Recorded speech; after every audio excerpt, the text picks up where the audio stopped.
So I'm here on the promenade in Plymouth, and I've got Plymouth historian with me, Chris Robinson. Great to meet you, Chris. Hi, Joe. And Chris has not only written the book on Plymouth, he's written lots of books on Plymouth. Is that correct? I've written a few over the years, yeah. Tell us a little bit about the history of Plymouth then. Well, it started out as an inhabitation of fishers, its first description about 1,000 years ago. And it just bubbled away nicely. Drake came along and transformed it because of the amount of money that he brought into the port. And it kind of doubled in size in Elizabethan times to about 8,000 people. Right. You had Stonehouse, which was also another little port. And in the late 1600s, Devonport Dockyard, Plymouth Dock as it was then, was begun. Within 200 years it had become bigger than Plymouth, bigger than Exeter, the biggest place in the area in Devon and Cornwall. And so they petitioned the king, we want to change the name, and it became Devonport, the port of Devon. And then it kind of peaked, really. That was at the end of the Napoleonic Wars, and it didn't grow very much after that. But Plymouth did. But Plymouth did, quite spectacularly, such that by 1914, when the Great War was about to start, the Major General here, Commander-in-Chief, said, look, I'm not dealing with the Corporation of Plymouth, Stonehouse and Devonport. We want them all together. I just want them all together.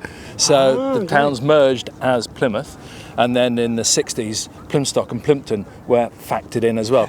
And so you have the modern city, third biggest city south of Birmingham. And Plymouth, really, its reputation is in its location, isn't it? Well, it is quite a stunning location. It's got the finest natural harbours, and therefore all sorts of people have come here after Drake. Because of the fishermen going over to Newfoundland, he had great sailors down here.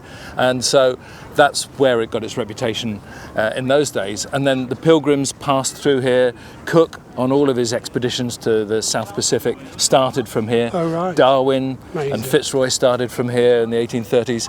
And so it's been a great place to come to go to other places, and it's still a wee bit like that. It's still a wee bit like that. I mean, if you want to go down to the Eden Project, it's a great place to sort of base yourself for a week or so. If you want to go on to Dartmoor, it's a great place to base yourself. And there's Mount Edgecombe, there's Saltram, and the fact that it's surrounded by rivers means there's always places to go up and down around the coast as well. So if I'm relocating or if I'm visiting on holiday, what does Plymouth itself have to offer then?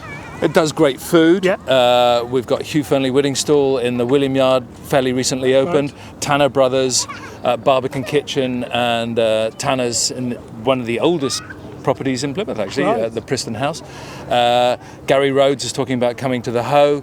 So we've also got various sort of nationalities that come together and just give a great sort of food culture. Theatre culture is brilliant because it's probably the best theatre, post-war theatre in the country. And with TR2, a number of important shows start here. Cameron McIntosh was down here recently and had a party till 4 o'clock in the morning, hiring the wheel so that all his friends could go on it. And, you know, it's just got a really good vibe from that point of view. We have the National Marine Aquarium, probably the biggest aquarium in the country, from tiny little exotic fish to great big sharks. That's right. So it's got all those, plus the history. The Barbican is the old part. Over 100 listed buildings, largest area of cobbles anywhere in the country. Really? Yeah, which gives it a lovely feel. Drake would probably still recognise the street pattern. Then you've got the modern Plymouth, which is becoming somewhere that architects are increasingly interested in, because nowhere in Britain rebuilt on the scale that Plymouth did. Most mixed and matched the old and the new, or tried to recreate the old. But Plymouth just started all over again. I see. So the shopping centre was the most modern of its day in the 50s, and because it hasn't fundamentally altered since then, people are coming and saying, well, it's like a second Elizabethan Plymouth. There's all these buildings from a 15-year period together in one place. And if we can hang on to that for a while, not a lot of people get it at the moment, but people will get it in a few years' time, and they'll revere this as being something quite stunning in the national context. English Heritage have already said it should all be listed. Brilliant. So, you know, if I want to visit here, I want to come on holiday, sum up Plymouth in a few words for me. It's a place of discovery. People have left from here to discover the new worlds, and people have come here to discover what's great about it in its own right, because it is a destination.